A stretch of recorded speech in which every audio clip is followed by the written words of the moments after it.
Atenção, gente querida. Concorda ou não comigo? O Michel Temer, esse golpista, salafrário, corrupto, né? Eu sei que eu estou falando, eu conheço ele, né? Ele apresentou emenda à Constituição que revoga a Constituição de 88. Deixa fora a mais criminosa das despesas, que é juro, 600 bilhões de reais esse ano, e tabela os gastos com saúde, com educação, com aposentadoria, de um jeito que, se for do jeito que ele propôs, vai atrasar o pagamento das universidades, vai atrasar o custeio do SUS. E isso está proposto já, portanto, eu posso não ter razão, mas a proposta está lá. E se vai ser aprovado é uma outra questão. E eu vou lutar muito, por isso que eu estou rodando o país para ver, porque estou fazendo por hora e aproveitando que o povo está zangado com o governo do PT.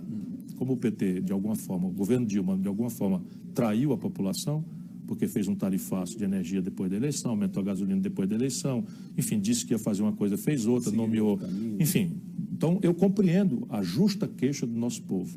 Porém, em cima dessa justa queixa, eles estão revogando um esforço de 30 anos de luta que nossa geração, a minha geração, com o apoio do nosso povo, conseguimos para o Brasil. Olá, Jair Bolsonaro. Nesta manhã, estive com vários ministros do governo Temer, bem como com algumas autoridades militares. Assunto em questão, PEC 241, que trata dos gastos e suas consequências para a retomada do emprego, ou seja, para que o Brasil possa sair desse estado de letargia que se encontra em função do desserviço prestado pelo PT ao longo dos 13 anos. Logicamente, nos convencemos, também, em particular, pelo fato de que os integrantes das Forças Armadas não serão esquecidos numa futura e breve reformulação de toda a sua carreira. Assim sendo, e reconhecendo o próprio governo que as Forças Armadas é uma instituição primordial e essencial para a manutenção da nossa democracia, este compromisso, Jair Bolsonaro e governo Temer, foi aceito. Assim sendo, o meu voto nesta tarde será sim a PEC do teto.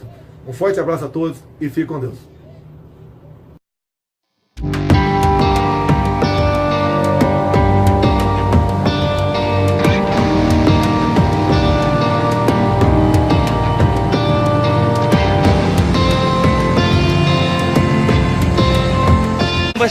De efeito moral contra os manifestantes.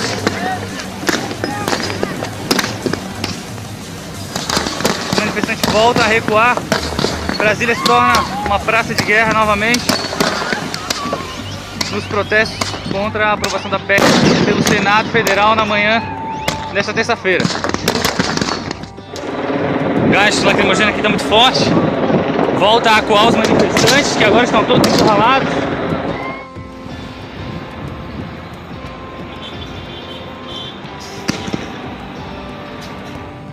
Pois é, a proposta de emenda à Constituição que limita os gastos públicos foi aprovada em segundo turno pelo Senado. A PEC deve ser sancionada pelo presidente da República na próxima quinta-feira.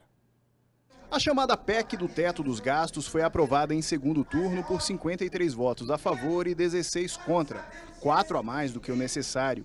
A medida vale por 20 anos e limita o reajuste do orçamento da União ao mesmo índice da inflação do ano anterior. Depois de aprovado o texto principal, o plenário ainda rejeitou 2 destaques. Um retiraria o salário mínimo das regras de reajuste limitado e o outro desvincularia da PEC os investimentos em saúde e educação. Por sinal, mais 2 senadores do PMDB votaram contra a PEC, Roberto Requião e Cátia Abreu.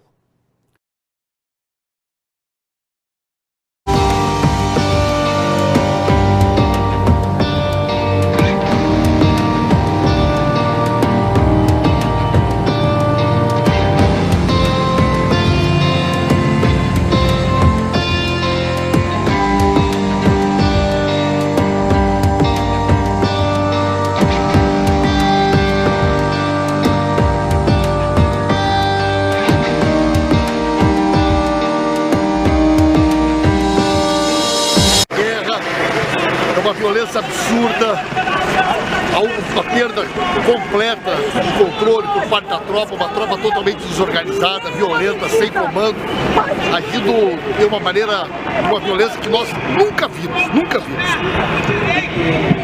Esse Gramado, em frente ao Congresso Nacional, está transformado numa praça de guerra, com o uso de bombas, de material bélico, de uma proporção que nós jamais tivemos aqui em Brasília. Isso reflete uma determinação de agir com total violência, total repressão, todos aqueles que querem lutar contra o golpe e denunciar as medidas do golpe. Não há outra explicação, não há outra lógica para entender esse verdadeiro massacre que está acontecendo aqui na frente do Congresso Nacional. Está tendo uma desinformação com relação a quais são as consequências de fazer e não fazer a PEC. As pessoas acham que fazer a PEC significa cortar gastos de educação e saúde. Em primeiro lugar, isso é uma mentira, porque o que a PEC determina é que os gastos do governo crescerão ano a ano, mas limitados os gastos totais pelo crescimento da inflação. Então, em primeiro lugar, é que os gastos não vão cair, eles vão crescer, mas eles vão crescer até a inflação. O segundo lugar, mais importante, é que como cada um dos gastos cresce, não tem limitação nenhuma. Você quer aumentar mais gastos com educação e saúde além da inflação? Pode, só que precisa cortar outros gastos. E atenção, uma notícia que acaba de chegar. O incêndio de grandes proporções está destruindo nesse momento o Museu Nacional no Rio de Janeiro. Essas são imagens do helicóptero da Record TV, captadas agora, ao vivo. O fogo começou por volta das 7h30 da noite. Aos poucos, todo o prédio histórico foi tomado pelas chamas. O Museu Nacional fica na Quinta da Boa Vista, em São Cristóvão, zona norte do Rio. É considerado um dos museus mais antigos do Brasil. Foi criado por Dom João VI em 1818 e acaba de completar, portanto, 200 anos. É também um dos maiores museus de história natural e de antropologia das Américas. Antes de se tornar museu, foi o endereço da família real portuguesa até 1821. O acervo do museu é composto por mais de 20 milhões de peças, reunidos ao longo de 2 séculos. O prédio abrigava também uma das maiores bibliotecas especializadas em ciências naturais do Brasil, com mais de 470 mil livros. Não há informações sobre feridos, nem sobre o que pode ter provocado as chamas. 4 vigias estavam no momento, na hora do incêndio, mas conseguiram sair a tempo. É uma perda irreparável para o Brasil e também para o mundo. Mais informações a qualquer momento e em nossos telejornais amanhã. Já está feito, já pegou fogo, quer que faça o quê? Mas e os outros? Meu nome é Messias, tá? Mas eu não tenho como fazer milagre. Se o senhor for eleito, qual é a proposta para que isso não se replique em outros patrimônios, como o museu tem não aceitar indicações políticas para essas... para todas as funções do Brasil. Mas o problema ali é a falta de dinheiro, a falta de manutenção. Você não tem dinheiro, paciência. Agora, para mim, dinheiro para quermesse, aquele negócio de homem nu para criança tocar, não falta. Para escrever a vida de Zé Disseu também não falta dinheiro da Lei Rouanet. Deputado, a gente está perguntando proposta do senhor. Recursos para museu. Mas havendo recursos, por exemplo, do orçamento, se eu for presidente, eu vou pegar o orçamento pronto. E ninguém pretende contingenciar nada. O senhor disse que a gente não perguntou. Vocês querem me jogar contra a cultura?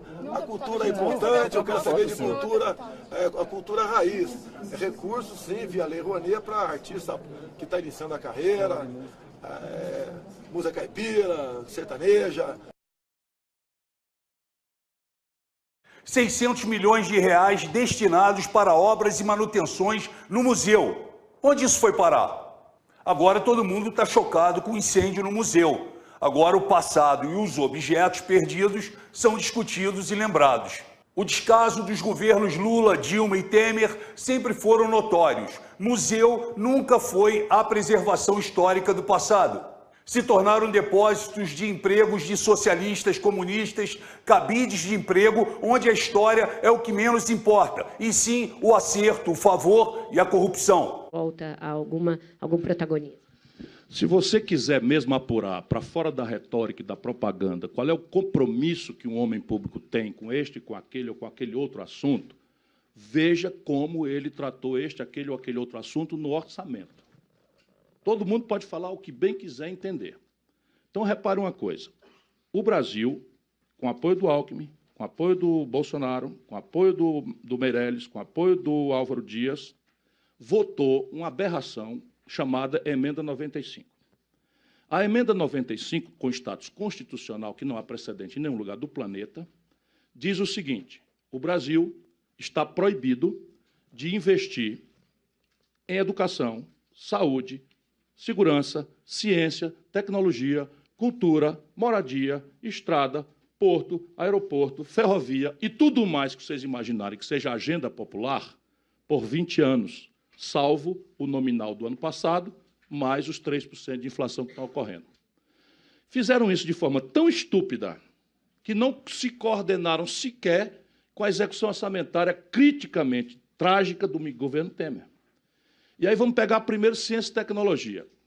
O orçamento é feito assim, vale em setembro, vota em dezembro, e aí ele estima a receita e a despesa para o ano todo. Aí o governo chega no janeiro, quando abre o orçamento, ele contingencia, ou seja, está ok, o orçamento está valendo tanto, vale 100, mas o ministro só pode usar 30. Então fica contingenciado 70. O que acontece na rotina? Ali, quando chega em julho, ele solta, o ministro pode usar mais 10, mais 15, então sai de 30 para 40, 50 e tal. Percebe o que eu estou dizendo?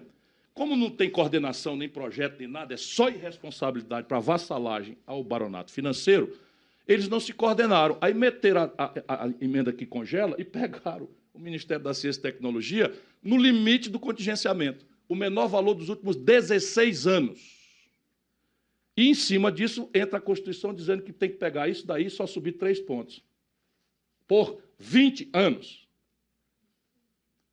A educação é a mesma coisa. A saúde é a mesma coisa. Sabe quanto é o orçamento de manutenção do Museu Nacional? Eu estou muito indignado. Muito. O orçamento do Museu Nacional de manutenção era R$520 mil. R$520 mil por ano. O valor, metade do que ganha o ministro do Supremo Tribunal Federal. R$520 mil por ano. O 5º maior acervo técnico, científico, histórico e patrimonial da humanidade. Essa gente liberou 80 mil. Quando os bombeiros chegaram, estava faltando água nos hidrantes. Isso é a vida brasileira. Então, se você quer falar sério, tem que entrar o governo revogando a emenda 95. Revogar, sim. INCA, no Rio de Janeiro, já estão com constrangimento de custeio. E aqui simplesmente é impraticável. Mas se nós não fizermos uma pedagogia disso agora na campanha, o valor que está aqui é um valor, o pretexto, né, defendido aqui é austeridade fiscal. E a população tende a se vulnerar a isso. Ela tende a dizer, não, chega de gastança e de cobrar mais imposto nas minhas costas. E é o paraíso da banqueirada, porque isso aqui é só uma ferramenta para tabelar todo o orçamento nacional brasileiro e deixar o excedente, que já leva 51,6% do orçamento, que é juro e rolagem de dívida, para a banqueirada. E esse é o busilis. E aí tem muito oportunismo nisso. Eu, por exemplo, fiquei muito constrangido com o Haddad, eu vou falar, é meu amigo, mas a pretexto de se eleger, não pode fazer isso. Estão fazendo de novo uma carta aos brasileiros por capítulos, por parágrafos. O Haddad ontem anunciou que vai manter a PEC 95 e vai só excluir daí os investimentos. Só que no Código de Contabilidade brasileiro, o financiamento de ciência e tecnologia não é investimento, é custeio. Aí vem aqui dizer que a prioridade é ciência e tecnologia, que é o PT, que é o rei do abacaterol e tal. Não é não, é mentira. E aí fico eu sozinho, pagando o desgaste de reclamar contra militar, de reclamar não sei o que contra banqueiro, e nas minhas costas, aproveitando que eu sou progressista e tenho 16 anos de fidelidade a essa gente, agora me obrigar a engolir essas coisas. Não vai acontecer mais. Desculpa eu falar isso aqui, mas a tarefa não pode ser só minha, é de todos nós.